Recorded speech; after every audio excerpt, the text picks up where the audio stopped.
I think I left off with ending on Star Trek 3.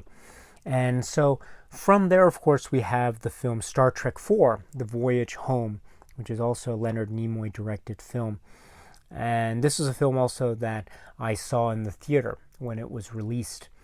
I remember being so enchanted by the film, and I remember laughing out loud so much. And for me, when I saw it, it was released when it was in the late 80s. And so I was still very young. I was still not 10 years old yet. And so I would have been, what, 7, 8, 9, something like that. And there were some, maybe a little bit younger perhaps, there were some, a lot actually, jokes that I didn't get. But I remember still the memories of being in that theater and the theater really erupting in laughter at certain parts really made me very happy. And it had this wonderful group dynamic to the theater, at least how I remember it. And so therefore I've always had warm memories associated with this film, Star Trek 4, The Voyage Home. And then of course as I got older, I began to get more of the jokes, and so I began to love it even more. And so it was one of those things where I loved it as a kid, but I maybe for a lot of the jokes I didn't quite know why, but still I went along with it. And then as I grew up, realizing just how clever and funny a lot of these jokes were, then I loved the film even more. And so it's a very, I guess it might be tempting to call it a light-hearted film, but I don't think it is, because there are some pretty heavy themes to it. Of course, the environmental theme, I think, is very appropriately heavy in some places in terms of the threats that are posed against George and Gracie, for example, and the sort of underlying message in terms of protecting the environment. Otherwise, we risk losing our future. And in Star Trek 4, I mean, that risk of losing the future is made quite directly relevant in terms of the probe and what the probe has to do in terms of its effects on everything that it passes by. So there is that underlying message. So that means that this is a film that's not wholly lighthearted, although of course we know that it is a film that is so much jokier, I suppose. It has so many more jokes. There's some very interesting uses of swear words, and the 20th century meets Star Trek in a very funny way. And of course, for those of you who know the original series, you'll know that this isn't the first time that the crew of the Enterprise made it to the 20th century. However, I don't think they've. I mean, this is the film where they were at their funniest. Really funny stuff. So this, of course, has a lot of adoring fans because of that, and so much more, of course, and rightly so, because it is a very entertaining film. What I like too about it, though, is that it's a film where I think each of the crew gets his or her own little moment to shine. And I like that too. We also got a little bit of that in Star Trek 3, The Search for Spock, where, for instance, each of the crew had his or her own little part to play. For instance, in terms of stealing the Enterprise from space dock, and here in Star Trek 4, when they're trying to do their little bit to each has their own assignment, as it were, to try to, maybe get the transparent aluminum, or try to find the nuclear vessels, or trying to locate the humpback whales and all that, and so. Or trying to get the helicopter and things of that. And so we see a little bit of everyone doing his or her own bit. Of course, the primary focus, I think, is given to Spock and Kirk, and their story, which I think plays out very effectively and very satisfactorily. And then. But it's also not lighthearted, also because it does provide, I think, a very good conclusion to the Genesis story arc that began in Star Trek II, The Wrath of Khan, and then continued on, of course, in Star Trek III, The Search for Spock. And now we have it come almost first full circle in Star Trek IV, The Voyage Home, in terms of the resolution, I suppose, of the Saavik character. We find out what happens to her somewhat early on. We also find out what happens to Spock, his character. How do you feel, right? And I like that question too, because that's also an echo of a similar question that was posed to Kirk in Star Trek II, The Wrath of Khan. And so I like how at the end of Star Trek II, Kirk gives the answer to the question, you okay, Jim? How do you feel? And then the same thing too in Star Trek IV. The question in this film, of course, is posed to Spock. And then throughout the film, we understand that the answer is sort of gestating in his own body and soul, such that he is able to provide the answer to his father, to relay to his mother about how he feels. And it's a wonderful way to end. And I also love the new Enterprise, and there's a little fake there. It could have been that they were going to be transported to the Excelsior, which would have made Sulu very happy, of course. And of course, we'll see that arc also translate very nicely in Star Trek VI, The Undiscovered Country. And we do see also seeds of things that we will see later in Star Trek VI, The Undiscovered Country. And so I should perhaps suggest that maybe this can be seen as being a trilogy of films, Star Trek II, Star Trek III, Star Trek IV, but also it could be that Star Trek VI can fit into a series of 4 films because of, as I say, the wonderful seeds of story arc that we will see develop quite nicely in Star Trek VI, The Undiscovered Country. And so I like this idea of continuity very much. And then I suppose we go to Star Trek V, The Final Frontier. And yeah, so this is a tough one for me. This is another film that I saw in the theater, and I admit that it left me somewhat bewildered for a number of reasons. I don't think it's a complete failure. I think there are a lot of great things about it, really great things. And I think the best aspect of the film is the trio, the scenes that we have between or among the members of the triumvirate that are Kirk, Spock, and McCoy. And this is something that we've seen to a certain extent reflected kind of in the series, in the TV series, and also throughout the films up to now. And so it is a consistent approach to the characters, although it does mean giving less of a spotlight to the other members of the crew. Now, I think Star Trek V tries its best to make up for this by having the whole situation involving Sybok and how he is influencing each of the crew members one at a time, so that they are basically supporting Sybok on his quest, as it were, and he, in fact, steals the Enterprise, and so we have, I think, this really interesting part of the film where the trio are trying to just escape from all of the crew members who've essentially become their adversaries, which is an interesting turn in and of itself. And also I like the idea that because of the storyline, then that means that lends itself really wonderfully to the exploration of the inner workings of the architecture of the Enterprise, and it's lovely to see the shafts and the hallways and trying to evade capture and this sort of thing. So I thought this was really the most fascinating part of the film. It does go into other territory that I think is potentially very fascinating in terms of the moments in the past that really make the individual.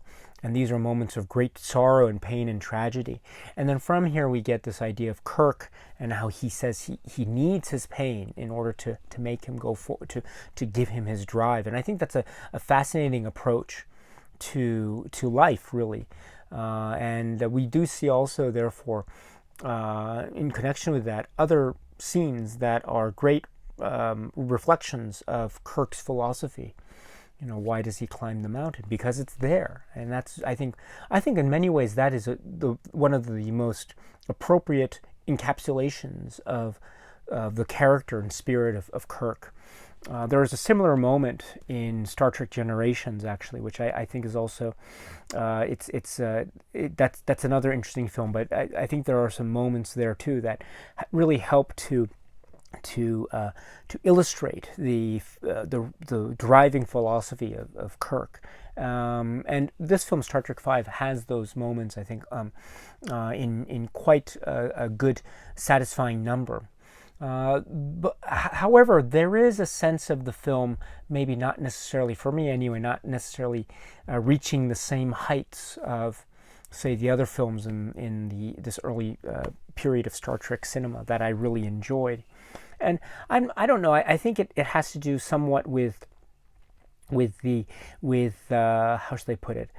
It feels like it is somewhat of a departure from what I'm used to in terms of the introduction of Sybok all of a sudden, and then also the way that the Enterprise crew seems to turn on the Triumvirate, as it were. So they are, in essence, the enemies, and so that although I admit to that aspect of the film yielding to some really interesting results, which I acknowledge early on, still I think there's a sense of these characters that I really love becoming enemies, and so there's somewhat of a discomfort level I feel about that, and there's a distancing effect. I think that distancing effect also helps to serve the real a strengthening of the intimacy of the scenes between the three leads. So I think that's a strength, but also there's a weakness, because it really does take away from a lot of the beauty of the rest of the crew. And so it becomes the three versus the rest of the crew. Maybe Scotty is a little bit of an exception, though, because he seems to more or less hold his own. But as for the rest of the crew members, it does seem to be the three versus the rest of them, and I'm not sure how I feel about that. But at least up to the first part, I think we do have a lot of moments where the characters do have the opportunity to shine and have their moments. Chekhov has his moment. He has a great trailer-made line, right? Warp speed now. That's a great moment, by the way. And then Uhura has her moment with creating a distraction. And then Sulu has his moment in terms of trying to get the shuttle back in there, which is a very funny scene. And then Scotty, of course, has a lot of moments that are really great. A lot of sort of slapstick comic moments too. And so I don't want to discount this film entirely, but it does feel like it makes some choices that are at the expense of other parts of the film, and so there is a little bit of a plus minus thing going on, at least for me, in this film. Still, I did see this one in the theater, as I say, and with that, I suppose my expectations were somewhat lessened by the time I heard that the sixth film was going to be released. And so, because of the lessened expectations somewhat, by the time the sixth film, The Undiscovered Country, came into theaters and I saw it, I was so amazed and I was so happy. That was also one of the great movie-going experiences of my life, watching Star Trek VI, The Undiscovered Country in the theater. Wow. The whole bit with Gorkon and the assassination. I was shocked by the assassination of Gorkon. I didn't realize that it would happen like this, and so with the Klingon blood and the gravity, oh my, and the shooting off of the arm of one, oh my goodness, how it was quite graphic, actually. And I also loved the mystery aspect of it. This is Nicholas Meyer, and so there seems to be a sense of a Sherlock Holmes mystery, and so I love how how Spock himself kind of is the Sherlock Holmes of the film. I love that so much. And you're trying to find who the traitor is on the Enterprise. I suppose the only weakness to that is with Valeris, the character played by Kim Cattrall, who is the new character. You can kind of guess that, well, it's probably, if there's going to be a traitor, it's probably going to be the new member of the crew. Now, I did hear, of course, there was the notion about how this was meant, this could have been Saavik. And if this had been Saavik instead of Valeris, I think that would have been so dramatically fascinating to see how that would have turned out, and to see what the reaction of the Star Trek fan community would have been. That would have been so amazing. Wow. But still, that's, I think, perfectly fine. I suppose, therefore, that nothing. I don't want to take away from Kim Cattrall's performance, because I think it's a really effective one. I think it does really well in terms of showing us a new character that is very ambitious, very intelligent, and perhaps too much so, which leads to her own, in a sense anyway, her own undoing. And her betrayal is revealed. So, and when that betrayal is revealed, and when Spock finds out, and it's that reveal, and she has the phaser gun on him, he says, "You must shoot," and "I don't want to," and he just flicks the gun out of her hand in a flash of anger. My goodness, that is quite a moment. And that also, of course, the mind meld between the two Vulcans, that is also very significant in Star Trek lore. But also, I think that moment when he just has a flash of anger against Valeris like that, I thought that was really, really shocking, in fact, because, of course, we're not used to seeing Spock in these sorts of flashes of emotion, as it were. But just to go on too about why I think this is such a fascinating film, the character of, well, before I get into that, also you have to understand that this was built, or this was being promoted as being the last film adventure of the original crew, and so we didn't quite know what that meant. I certainly didn't know what that could mean, and I was thinking of the possibility that it could mean the death of Kirk. And so, and there was a bit of the trailer where we actually saw Kirk being vaporized, or we think it's Kirk being vaporized before our very eyes. And of course, we realize when we watch the film, it's not the case. But there's the bit at the end of the film when Kirk is trying to prevent the assassination of the president. And so he jumps, right, and then he saves the president in the nick of time, just as the sniper just misses by a matter of inches, perhaps. And I remember that moment when Kirk is just trying to run through the crowd, "Mr. President, Mr. President, Mr. President," and he just, and that really climactic moment. I went it was in the early 90s, right? And so I would have still been maybe a student, or maybe high school or middle school, I forget, middle school perhaps, or high school. And I think it was high school, yeah. And I went with my mom, because when I was a kid growing up, almost always I'd go with my parents, my mom or my dad or both. And so this time I think I went with my mom, and or maybe my dad was there too, I don't quite remember. But I was sitting next to my mom, and I remember that moment when Kirk is running to "Mr. President, Mr. President," and my mom grabbed my arm like this, because I think, and she was really, like, it was an intense moment for her, because I think she was thought too, like she thought that maybe Kirk would die. And so he says, "Oh my gosh, is Kirk gonna die?" So, but of course it didn't happen, at the end of Star Trek 6. Yeah, that I remember that moment. Yeah, and I felt the same sense of dread actually as well. But to see him survive, and to see him really redeem himself, and the memory of his son, I thought was a brilliant way to close out the real story arc, I think, that was established all the way back in Star Trek II, The Wrath of Khan, and it comes, I think, full circle. I think one of the main storylines or the main themes is Kirk's relationship with his son. And of course, we see it played out in a number of different ways, sometimes very poignant, very touching, and of course, ultimately very tragic. And here we see a resolution to that, which is, I think, returning that relationship to the level of poignancy that makes this one of the, I think, really moving parts of this cycle of films. But before I leave the discussion of this film, I have to mention also that my absolute favorite part of this film is General Chang and Shakespeare and Star Trek VI, The Undiscovered Country. Right, The Undiscovered Country. I mean, the actual words are used by Gorkon, right, to refer to the future, and Spock very astutely refers to Hamlet. Which then leads to discussion, right? Takbach, takbech. You have not experienced Shakespeare until you have read him in the original Klingon.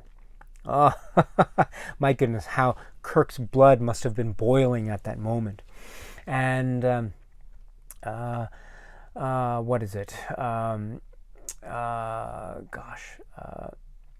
Only Nixon could go to China.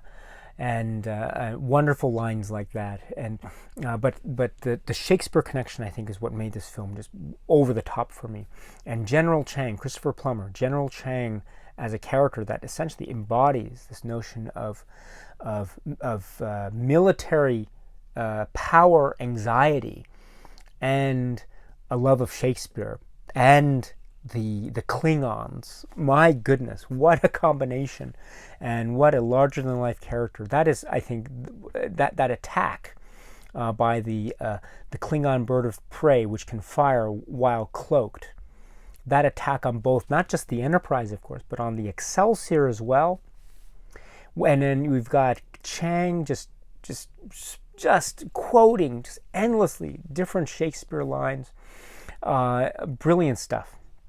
And I remember too the trailer, the trailer for Undiscovered Country. I love that trailer, and it's the lines are cut differently, so it's not quite in the order of the lines as they appear in the film, right?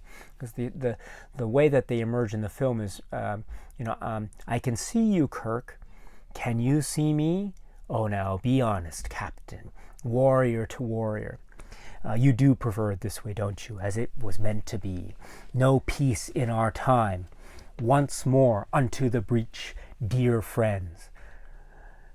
Takba, takbech. And then Bones says, this is fun. And then back off. And then he says, what's he doing? Yes.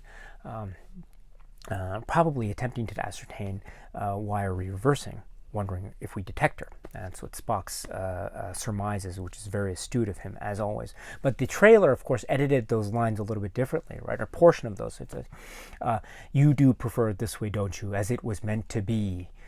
Warrior to warrior. And it has all this stuff. And then has the cry havoc and let's slip the dogs of war. Which is a great way to end that trailer, of course. But that whole scene, that final attack is so cool. It is so cool, and I remember that I was so enamored by this moment, and this is around the time that I think I was reading Shakespeare for high school English. And so I think for one module or one, essay, written essay or diary entry, I forget exactly what, but I wrote this huge thing about how I was so enamored by Star Trek VI, The Undiscovered Country, and how it was trying to link up aspects of Shakespeare into the plot threads of Star Trek, and I was just going on and on. And this was before we used laptops in school, so it was just all handwritten in my little notebook there, and just writing, page, in my sort of high school handwriting, which I don't think is pretty different from my own handwriting now. But I was just just going on. And I remember my English teacher, I don't think she was a Star Trek fan, but she was very happy with what I was writing because she could tell, at least I was trying to be showing my enthusiasm for it. And so I hope that she, maybe she appreciated that. I don't know, but I think she was happy about what I wrote. But I was so into this from a very young age, and so even now, whenever I see this moment, I just get such a kick out of it. And I remember in the theater, people were cheering when they were able to get the where they were able to fix the torpedo in order to what is it? What does Spock say? Would you help me? Would you kindly assist me in performing surgery on a torpedo? He asks Bones, and Bones says, "Fascinating." And of course, that always begs the question: why was it that the Enterprise had the equipment that was used to catalog gaseous anomalies? Right? I thought that was the Excelsior's mission. Because, of course, that's what Sulu says at the beginning of the film, before the explosion of Praxis, about how their mission to catalog gaseous anomalies, that he was mentioning that. So I don't know if the Enterprise was doing the same thing. I'm not sure why the Enterprise was also having that. Maybe they're having the same mission, just different ships. I don't know. Maybe there was something that I missed in the Enterprise mission log or something like that. But I always thought that was the Excelsior's mission, not the Enterprise's mission. But maybe they had some leftover equipment. Who knows? But anyway, they had the equipment that was used to catalog gaseous anomalies, and of course Spock and Bones were able to use that equipment to fit a torpedo that was then fired out with the great line "fire," and then boom, it goes out and it follows the trail of the bird of prey. Although you have to think that the Enterprise would have been lucky, because who's to say that the torpedo couldn't catch the gas line, the wake that was left behind by the Enterprise? Because I'm sure that every ship in space leaves behind its own gas-based wake. And so who's to say that the torpedo couldn't have caught the wake of the Enterprise, or the Excelsior for that matter? So, but in any event, they were lucky that it caught the wake of the bird of prey. Okay. But then, of course, when it fires, we see the close-up of Chang's eye, or his eye and the other eye being eye-patched. And dun dun dun dun dun dun dun dun dun dun dun dun dun dun dun dun, and it's getting closer and closer, and we get a close-up, a wonderful close-up in English, right? To be or not to be. And he turns his head to the side, and it goes out of focus, and then we see the back of Chang's head, and boom, bang, and it explodes. And I remember the crowd and the audience was just cheering. Yeah, they were clapping and applauding, and then the Excelsior, Sulu says, target that explosion and fire. Boom, boom, boom, and then Kirk, fire, boom, boom, boom, and it just boom, explodes, and everyone in the audience was cheering at that moment. I remember that so well. Ah, what a great moment. And also, there were so many laughs too in the audience, but Only Nixon Could Go to China got a really big laugh. You Never Experienced Shakespeare Until You Read Him in the original Klingon got a really big laugh. But I think the biggest laugh, the biggest laugh from the audience, from my experience, was the moment at the end when Chang is just attacking the Enterprise relentlessly. And he says, "I'm constant as the Northern Star." And then Bone says, "I'd give real money if he'd shut up." And the theater just erupted in laughter. It was so great. And whenever I see that, I have a big smile on my face. I love that line. I love Dr. McCoy, and I love that moment, and I love the film, and I love the memory that's associated with it. It's just part of an audience, and they're really having a good time. Of course, I guess it begs the question. He says, "I'd give real money if he'd shut up," but I thought there wasn't any concept of money in this time period. That was one of the things, of course, that got them caught up in Star Trek IV, right? The concept of money, because they weren't used to the idea of money in the use of money in the 20th century. And so with that inexperience with money, it's interesting how Dr. McCoy now uses the joke about money. But anyway, it served the purpose really well, and I don't think it's anything of an inconsistency. I think, on the contrary, it shows his accessibility in terms of how we can sympathize with him. So anyway, Star Trek VI: The Undiscovered Country. What a film.